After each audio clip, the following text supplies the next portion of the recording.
Hey there, I am back with another video. It is 3:42 p.m. It is April 27th and it's Sunday afternoon and I am just kind of kicking back. Got up pretty early this morning and did my regular routine. And of course, I was working on my project.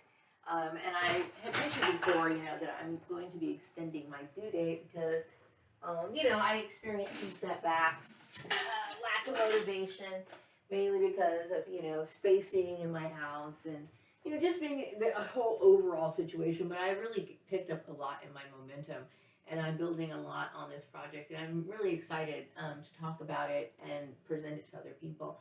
I have not created a list to contact anyone because, like I said, I was in isolation for a very long time, and I it makes it so that you lose contact with people. And then also the process of what Rex Laverne had in place was for people to not listen to me, only him, or that I had to ask permission, to get my point across, or for whatever. This is a part of the human trafficking. So I really felt very disturbed by the entire operation that Rex Laverne had put in place. And I also want to say something really quick. If you are a victim of human trafficking, never stop saying the perpetrator's name. Never stop talking about it, meaning like, expressing who that person was and what they did to you. Okay? This is about your mental well being. Okay? Because I know that there's a lot of gaslighting that goes on out in the public, and it could actually hurt you just by the fact that they do not want to talk about it, or they will deny that it happened, or try to minimize what you're feeling.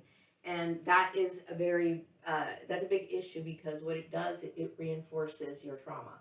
Okay.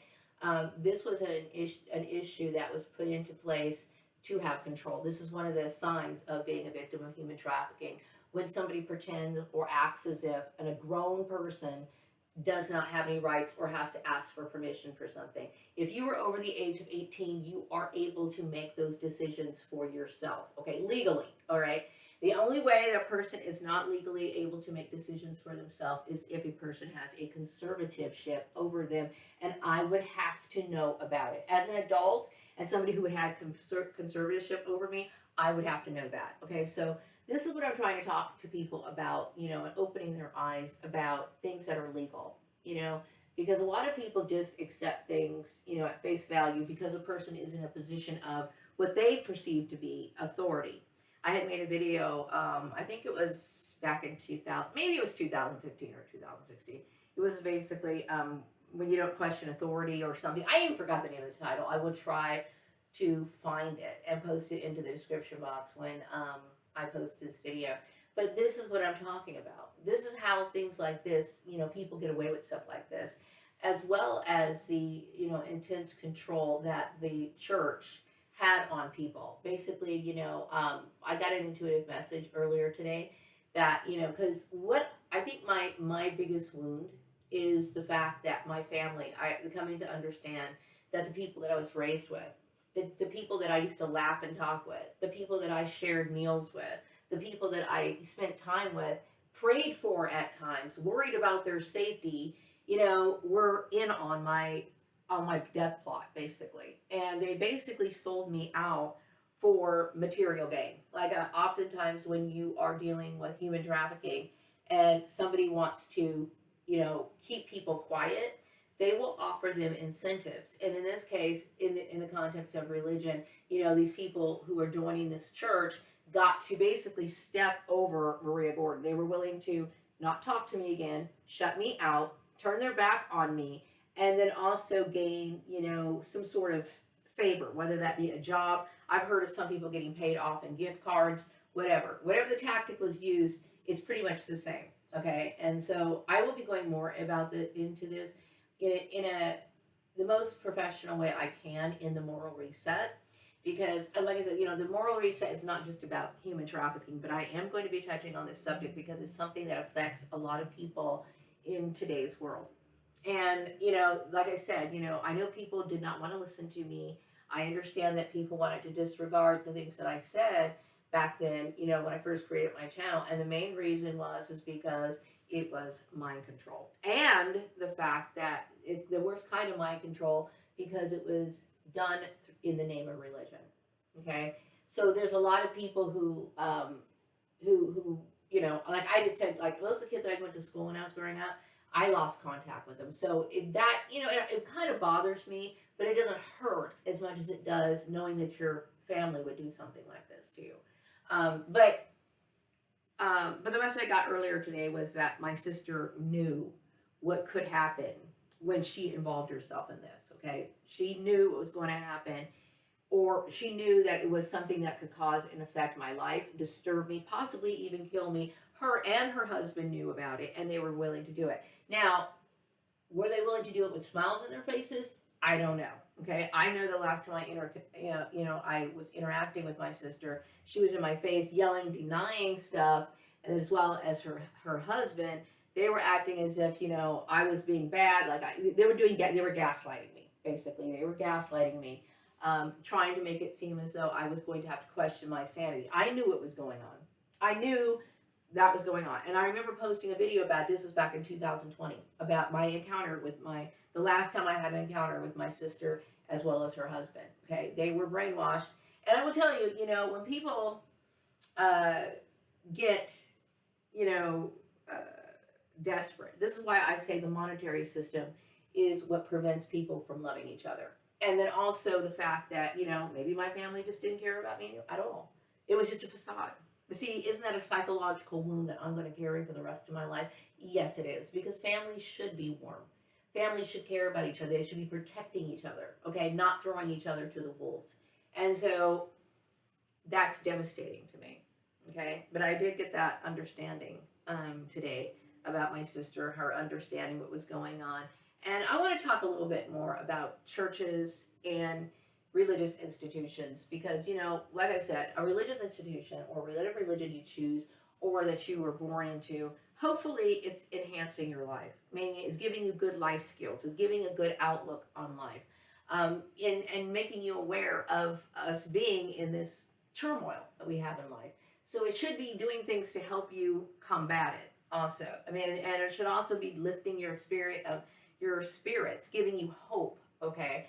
I think a lot of times people get into this us versus them mentality, and I do get the feeling that in these church services or part of their membership, in their tabernacle or whatever, structure they want to call it, that what goes on is a lot of propaganda, talking about certain individuals, pointing people out for harassment, this sort of stuff. This sort of conspiring against other people should not be happening in your religious institutions. And I think it's important for people to understand what churches are here for, what they're supposed to do, and their role. You know what I mean? And people can do their little, individual type things in their churches. That's completely fine, okay? But when they're starting to encourage the attack of other people, or use aggressive tactics to convert other people into their flocks or herds or congregations, then we have a problem, okay? And so this is the sort of stuff I'm talking about. And because, I'm knowledgeable about these sort of things. Because, like I said, I grew up studying mind control, my interest in psychology, my interest in law. I was so fascinated with the Manson story when I was a kid. All of those things. Okay? And the reason why I was interested in all of those sort of things is because I've probably been dealing with this stuff in all my lives. You know what I mean? So I just naturally took an interest with these things as a kid. And I'm glad that I did. Because, like I said, I must have come here on assignment. Everything that people posed to me in like within like my harassment scenarios or whatever, I was able to stand up with an answer. Okay, and the reason why is because of the things that I know, and this is what I'm trying to communicate. What needs to be worked into, like the education system, and what other people do not notice, I do. See, I was really sad growing up because I was a very bright, excited kid to go to school. And I was maybe so excited that kids thought of me as nerdy. I was picked on a lot, and I remember, a lot of kids would bully me. I had mentioned, getting punched in the face by a boy in grade school. Okay, now a boy should never have put his hands on a girl, right? But he did. Okay, that just lets you know how very little regard these people had for me. Okay. So I knew by the time I got in high school, I felt as though I really had no chance. And I want to talk a little bit more about our self-esteem and how we see ourselves, okay? Now, I understood, I never thought for one second that something was wrong with who I was. I always knew that I was an intelligent person, and I did know that I was being persecuted. I did not know that I was persecuted because I was the clone of King Solomon. I didn't know all that. I just knew that I was a nerd, according to a lot of people, and that I really was not really. They made it known that they would prefer me not be there. So I was always dealing with people talking about me, rude comments, being gaslit, being bullied, in whether it was subtle or it was more overt or whatever. I mean, I dealt with a lot of bullshit from people continuously. So, when I left school, I wasn't proud of that. Because my goal is like, I remember my dad one time, you were sitting and talking, he was like, Marie, I think you're the kind of girl who would fit in at Berkeley. My dad thought Berkeley was good for me. Now, mind you, my parents were not really, really willing to upfront the kind of college money that I really thought I was going to deserve. So I figured, by the time I got to be a teenager, I would probably work my way through college or whatever. I know that my dad and my mom and my dad paid for my sister Tanya going to school, and all my mom did was complain about it. Like, she complained about it the entire time. Of course, my sister wanted to get into a field that my mom thought was kind of iffy. And what made it iffy is because my sister wanted to be a Spanish interpreter, and during the 1980s, there was a lot of Hispanic people, coming into California. And my mom thought, well, I don't think you're going to be able to compete with them. So my mother really resented paying for my sister's college, right? So anyway, but I got bullied out of school. So I immediately went into the workforce, and I finished up on my education many years later. But the thing is like, I never stopped learning. I never stopped learning. Like, and I always saw the importance of it. I feel as though bullying is a topic that needs to be discussed, because it's bullying that prevented me from having a fulfilling life in my younger years. And I was pissed off when I found out that this whole Mormon thing was trying to take a shit on my life in my older years. Yeah, I may be 54, but I'm not dead yet. Okay, and I want to make sure that the rest of my life is halfway decent, and I'm doing the best I can. And this is one of the reasons why I'm being vocal about it. Because I realize how much they've taken of my life, I did get I'm going to go over some messages really quick. I got the message that there's a lot of people talking about corporations and what they can and cannot do. Okay. I go back to the whole story of, like, the Brady Bunch. Or you can use TV shows or episodes of TV shows to kind of get your point across in certain scenarios, right? Like, for example, when people get big-headed, or they start doing things that are a little bit outside of their jurisdiction. I kind of refer back to the episode of Bobby, when he became the hall monitor. I've seen this sort of behavior, manifest itself, like in schools, like, for example, in that episode, that's what he was doing. And I've also seen this kind of stuff happen in, like, work settings, where maybe somebody gets a promotion or something, and now they think they're next to God, right? Or they are God, and the narcissism, okay, that gets displayed can be very shocking, because some people have a different view, or they do not fully understand the definition of what power or what being a leader is, okay? And some people think that that's domination, and they don't understand that, we're here from 8 to 5 or whatever the hours that are set for us to be at work, and they start crossing the line into our personal lives, to the point of where, it gets to the point where it's just like, it becomes human trafficking, basically, is what it is. Little elements of human trafficking is what it becomes. And I understand that, I had talked about, the Mormons, and this is not me trying to, create a friction by me mentioning them. And I also want to say that in the Moral Reset, I am not mentioning the Mormons, but I am going to talk about religions who do these sort of things, okay? And I'm also talking about being warned about what a cult looks like. A cult, okay? I'm trying to make people understand and aware of these things, because they don't teach these things in regular education. They don't teach it in public. They don't teach it in private. And I don't think people are talking about it in homeschool, okay? But have people given people more discussion about these sort of things, maybe this may not have happened, or may not have escalated to the point of where we are now. You know what I mean? People thought that I was being silly when I talked about, adhering to workplace laws, okay, when I first started making my channel, because I realized what happened over at Marie Family Farms it should have been used as an example of workplace violations. Okay, that was workplace violations at its finest. Okay, and that's exactly what could have been used for a discussion, in a seminar or some college class or whatever. Okay. But no, I'm not being silly, and I'm not somebody who thinks that people should not have a good time or not be able to be somewhat social at work. Some people think, I noticed like right around 2014 or so, that people were getting more and more distant in the workplace, not having normal conversations and being very strange. And I don't think that that was a mistake. I really do believe that this whole influence was sweeping across the country, much like the whole DEI initiative that just, the whole part, it was all a part of that orchestrated plan. And it's not that people should not have, enjoy their work or the people around them.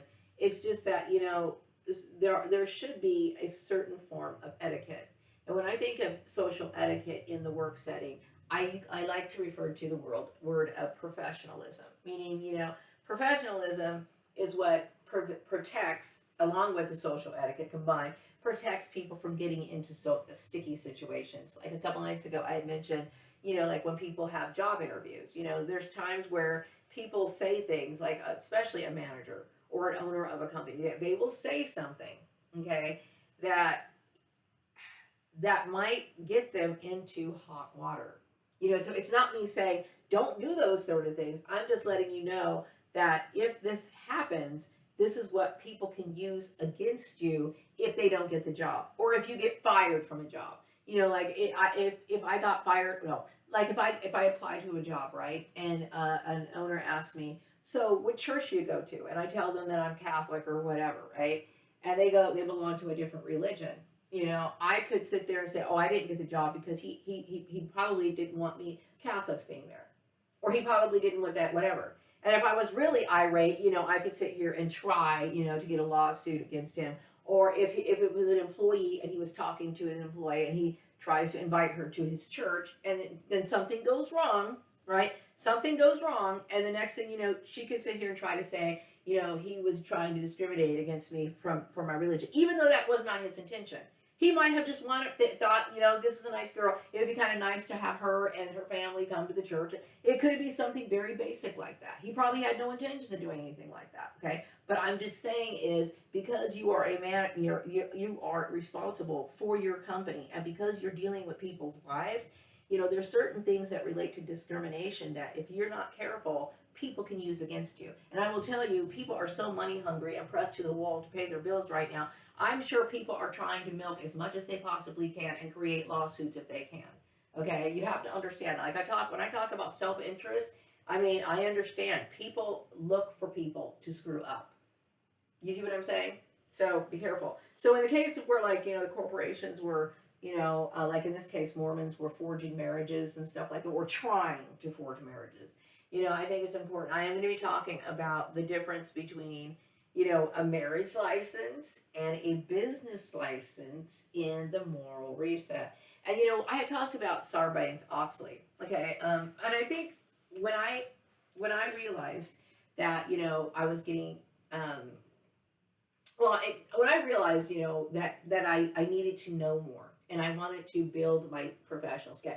Okay, seriously, when I first started working, I believed, okay, that people should develop their own personal skill set, meaning what are you presenting to the employer, okay? So I would say, okay, these skills that I've acquired, and not only should I acquire every skill that I acquire, I use and I incorporate it into my next job if I feel as though it's good, right? So I thought Sarbanes-Oxley, I know this sounds really nerdy, but I thought Sarbanes-Oxley was brilliant, right? Because it really let you start thinking about the different, and I'm a process and procedures person anyway, so this is one of the reasons why I ate it up, right? Okay, I like the fact that it broke things down in steps, right? And you start to analyze, the potential dangers that could happen around a certain procedure. If something is being open to perhaps maybe fraud, is this particular thing open to somebody maybe stealing? These certain little things that you can rethink. Okay, and as I was thinking about the moral reset, I mentioned this a couple nights. I kept thinking about, what about these particular agencies? Who are they accountable to? Like the Department of Human Trafficking. Now, I am no way trying to ruffle feathers with the Department of Human Trafficking, but what I am trying to do is understand, you know, what do they do in order to help people? When people call them or reach out to them via email, well, like, let's just say, I'm a woman in distress. I realize I'm a victim of human trafficking. I make that phone call. What are they doing to help? Are you just listening to me? Are you, being a sounding board? Are you offering resources? Are you putting me in a situation where I can get help? Real help, okay? Not just, somebody called in and then they're adding my name to a statistic. What are they doing? I did just recently send them an email hoping to get a response from them. I have not received anything from them other than a automatic response, giving me information to other portions of their agencies. And then they also followed up with I guess an automatic message saying that they will respond to me within a few days. So we'll see how that goes, okay? But it's important to understand, we're talking about human trafficking. How is it happening? Where is it happening?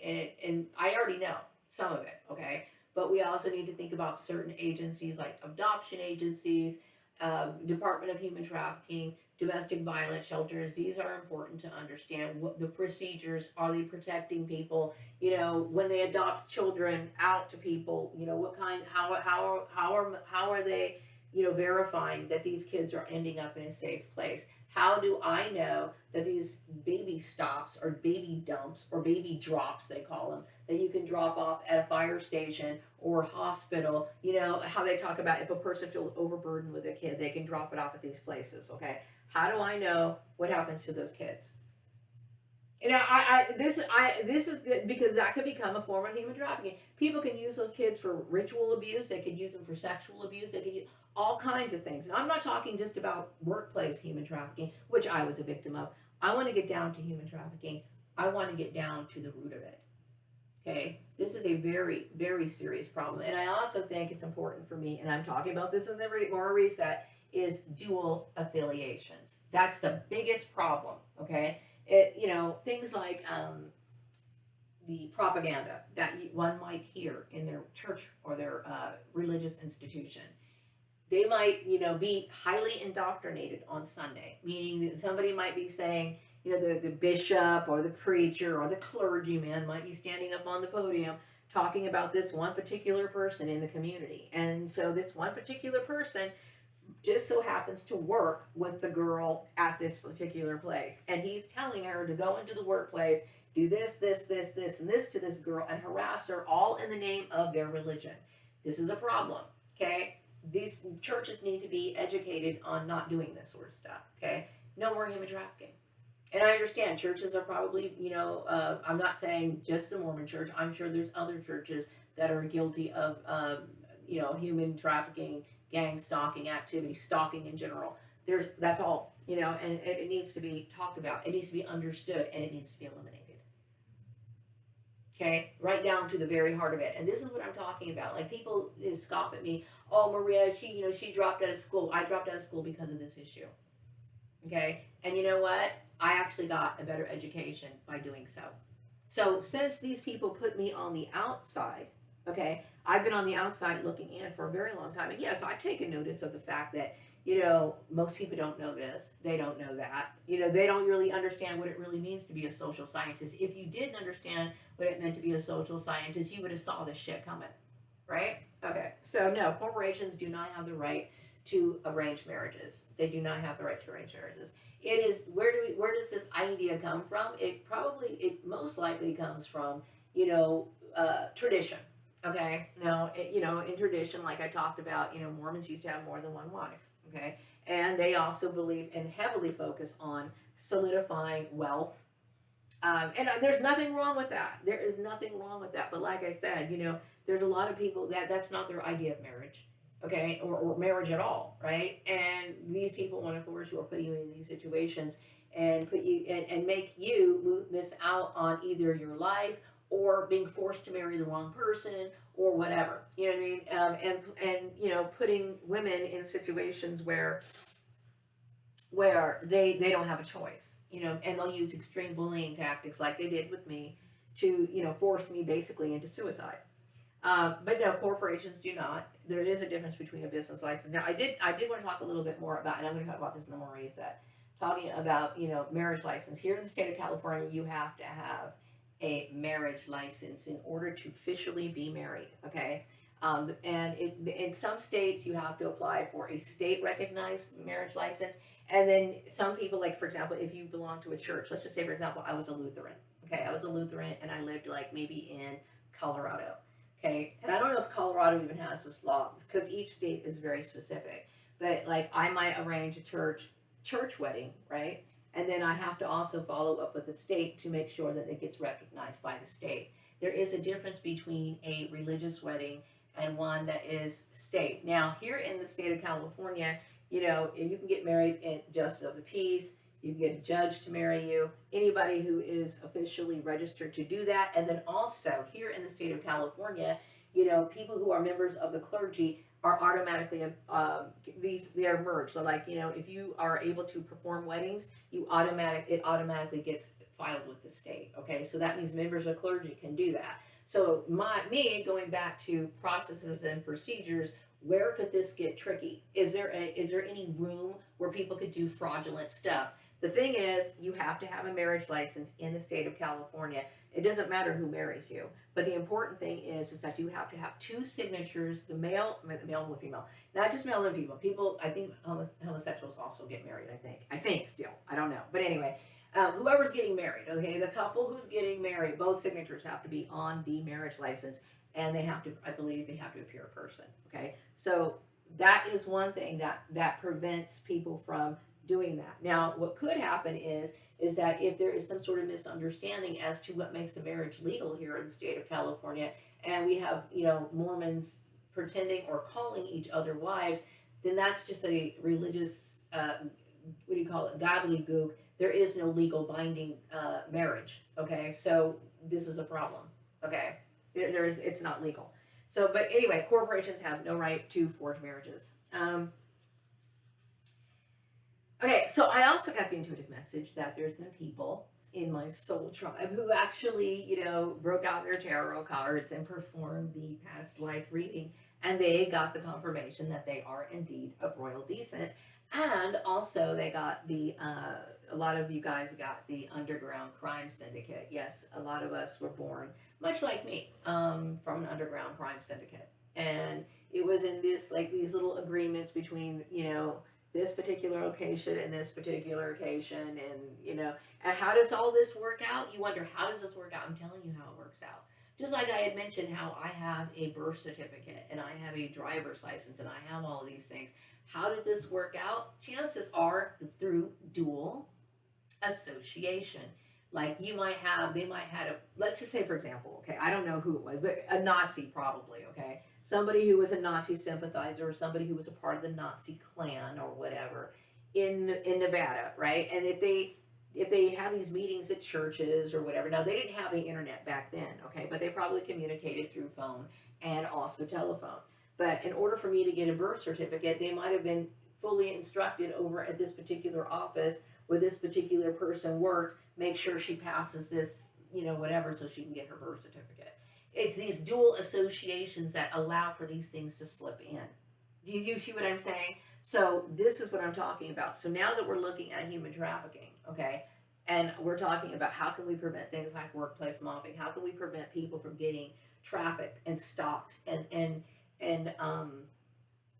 abused in this sort of manner. These are the things that need to be looked at. And yes, what I'm doing in the moral reset is I'm talking about the moral reset I'm hoping that it becomes mandatory, needs to be seen by people in all sectors of society. That means all businesses. If you're a parent, if you're expecting children, you're going to see it. Employers, I'm hoping the Department of Human Trafficking sees it. CPS, Child Protective Services, law enforcement, blah, blah, blah, all the way down the line, each and every single, because the scary part is when we have dual affiliations, we could have dual affiliations in things like law enforcement, which I'm sure at some point we have several times. This could be the explanation as to why we had, police brutality. There could be certain people associated with certain hate groups that are cops, and they're using this as a front to do certain things and getting instructions to do things from their headquarters. And so this is what I'm talking about. Really looking and chiseling things down so that we can make sure that people cannot enact these sort of acts of terrorism on other people. So I'm glad to know that people enjoyed my my past life reading.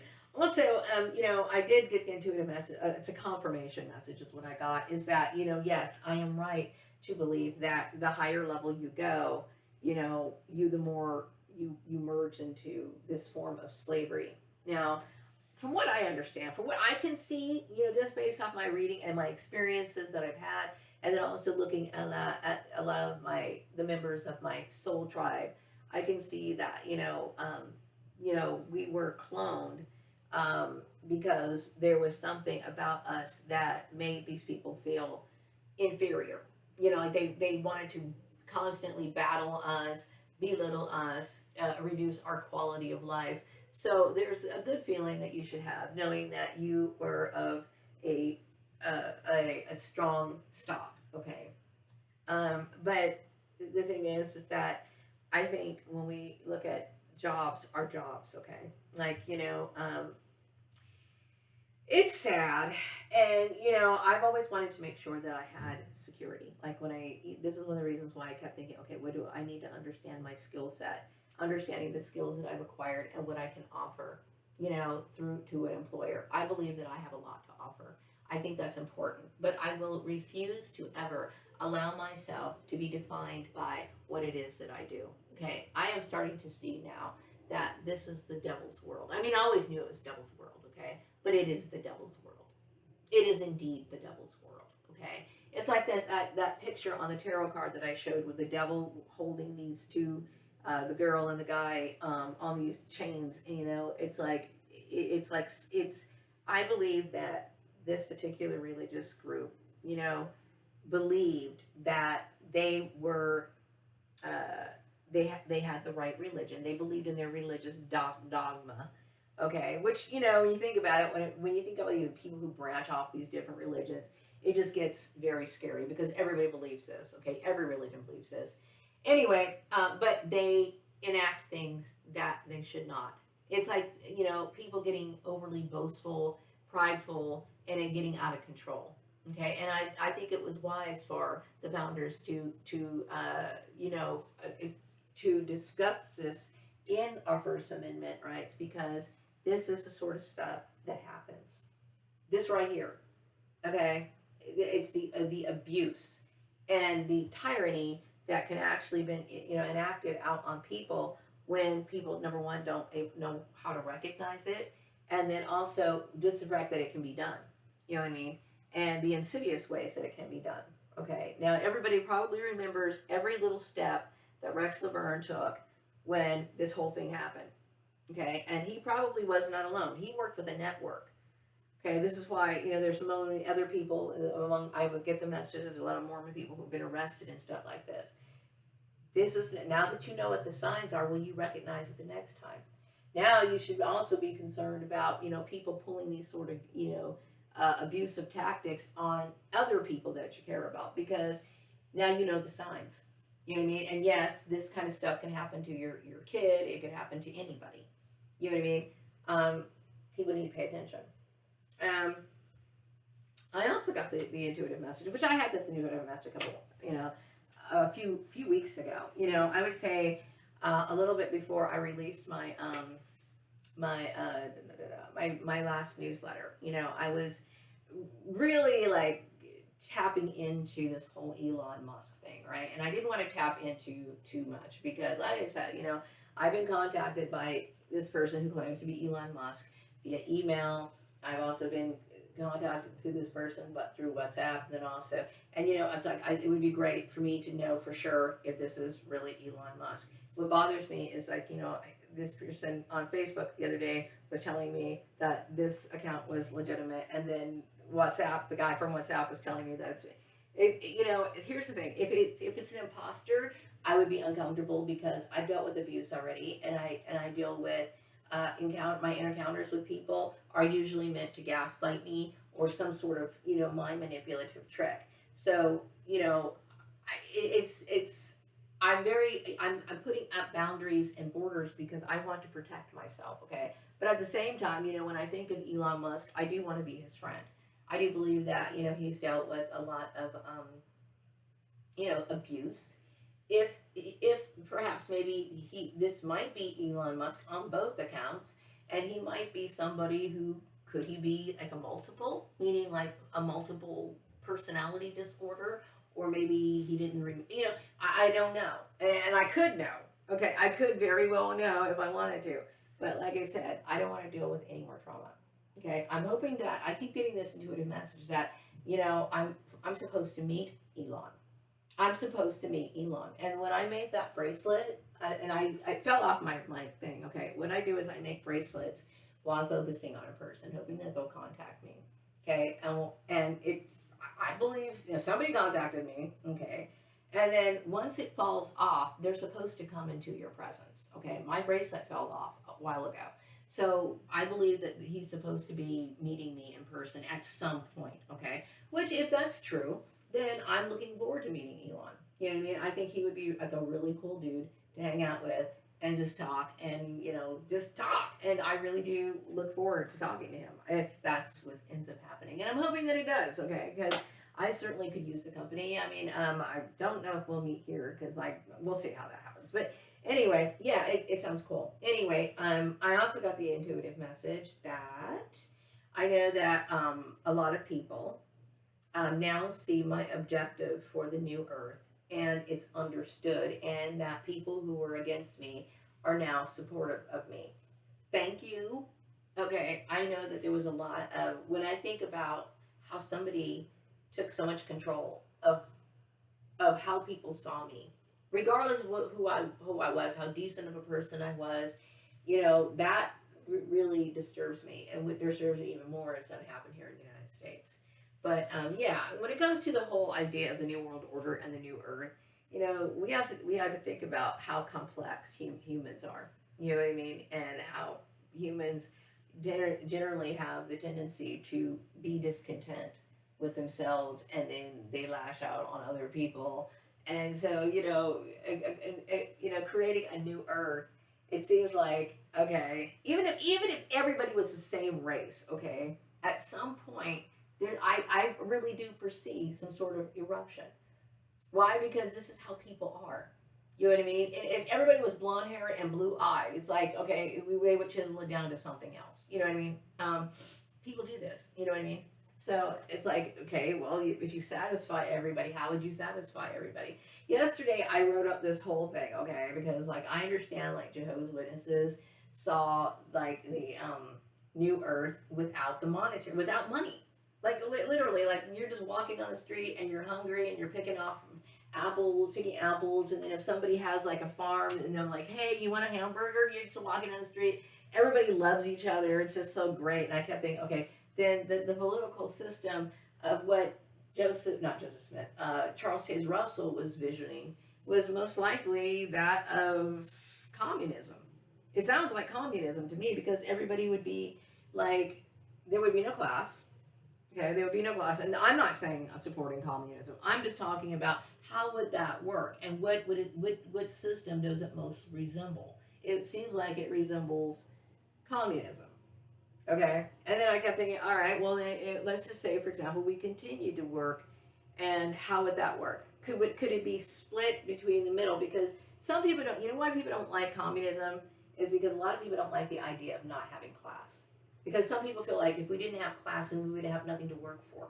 We couldn't have any sort of internal drive to try to be better. I'm talking about how people see this, okay? So, all right, well, then I guess the next system would most likely be more of a socialist system, right? Now, I know people don't usually aren't very warmed up to those words, but we're talking about a completely different setup here.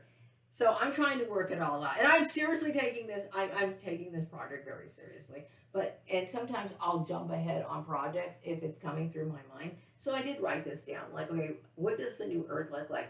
And I do plan on writing like a small like PDF on like how you vision the new Earth, and I'm going to be talking about uh, Charles Chase Russell's version, and then I'm going to be talking about like people like Brigham Young and what did they see? You know what I mean? And comparing them. Yeah, very strange, huh? But that's the kind of stuff I talk about. And yes, I am going to be talking more about human trafficking and the moral reset, which I'm excited about. Like I said, I'm talking about quite a different few things. I'm talking about first of all, I think the moral reset starts off more about you as a person, like how we want to feel good about life. It is in no way trying to indoctrinate people. I am just basically talking about facts, okay? And I am talking about certain things that would be good for people, like for example, the happy chemicals. Making sure that you get your happy chemicals. And then once you do get to a point of where you try to make yourself feel better, how do you protect that? Like I've known in the past in my life, when I would try to make goals for myself, and the minute I felt good when I was at home. On the weekends, I felt so empowered. But back in the 90s, when I would leave the house and go out to the world, whether that be my job or visit a family member, I remember a lot of that motivation used to get blocked, stifled, because unfortunately people mostly do serve as obstacles. So it's about, feeling good, creating boundaries, feeling comfortable about creating boundaries, being able to communicate with people through social etiquette, right? And then also knowing your boundaries, and then also being aware of different social, or should I say negative behaviors from people, learning how to respond to them. And then I also have the legal implications. Now I wish I on my in the moral reset, because I do not have the technical skills. Okay, I am attaching the legal information for like violations of whatever. But the thing is, it's more like you'd have to reference it. So I'm underlining like the word, like for example, first degree murder, right? And then I underline it, and that's a cue for you to look up that particular word. If I understood how to program or do this on an electronic type way, I would make it so they could just click on it and get the definition. I am working hard on this project, okay, and it is important for me. But yeah, I'm talking about what people should expect as far as what kind of teachers, because like I said, this is like a 3-part thing. Life Students is number one. I did the introduction video was autodidacts. The second one is the moral reset, and then the third one is pathways to excellence. And so the moral reset is a part of it. It's talking about how to clear out society, re-educate society. Re-educate society, re-educate them, let them be aware.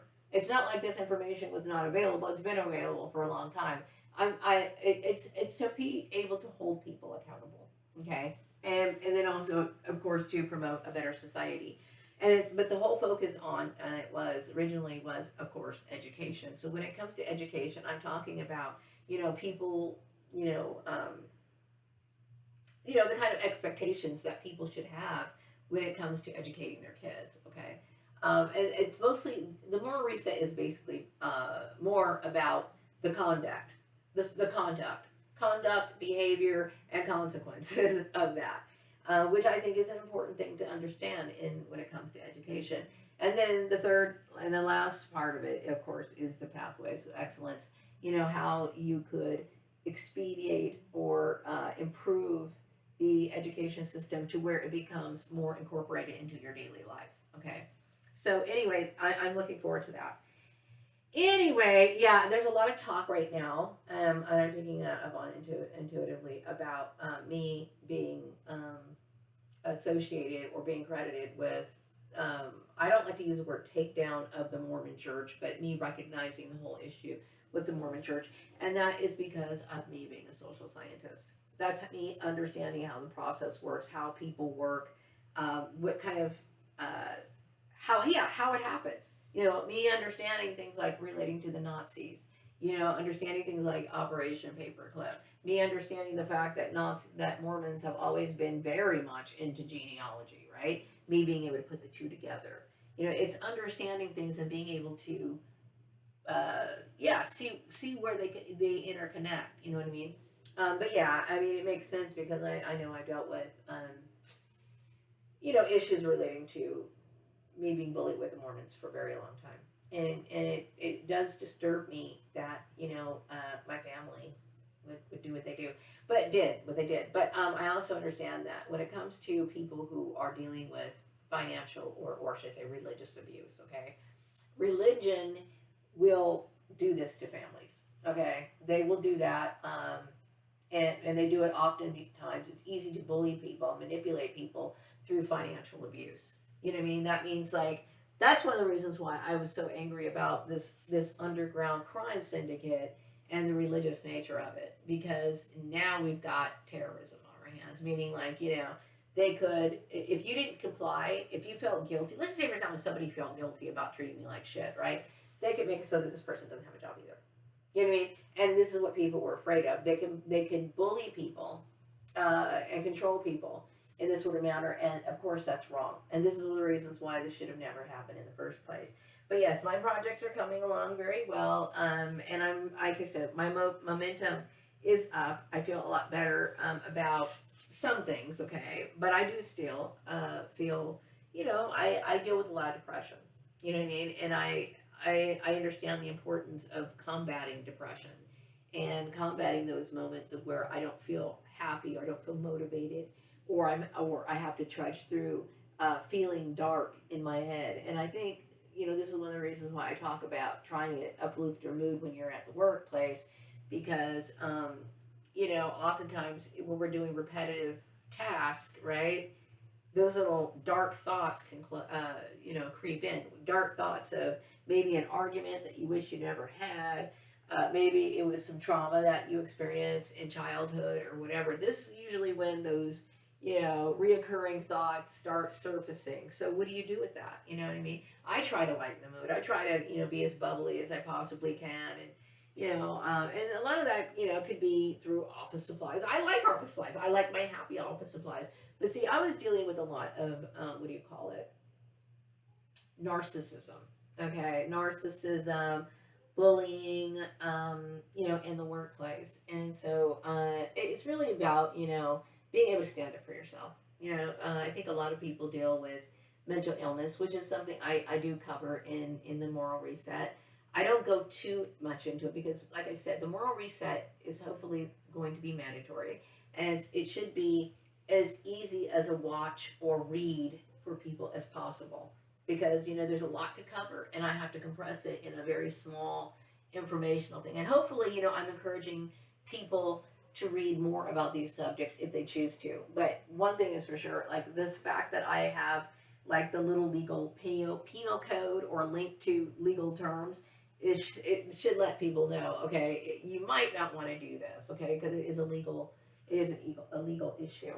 So anyway, and then I also have some reference information from doctors, that link to like things like WebMD, when I'm talking about, happy chemicals that make you happier, natural chemicals, that you can generate yourself just by doing certain things like, going for a walk or singing a song or something. I'm talking about those sort of things too. So anyway, got so much work to do. And I'm going to go ahead and wrap up this video. I've been talking for almost 50 minutes, but I needed a brain dump because, sometimes it's just nice to talk to help you prevent, going into the dark mood. No one likes dark moods, okay? So do what you can to not let those happen. Anyway, I hope you have a good rest of what's left of the weekend, okay? I hope you have a good what's left of the weekend, and I will be back on another video sometime later. Take care. Bye.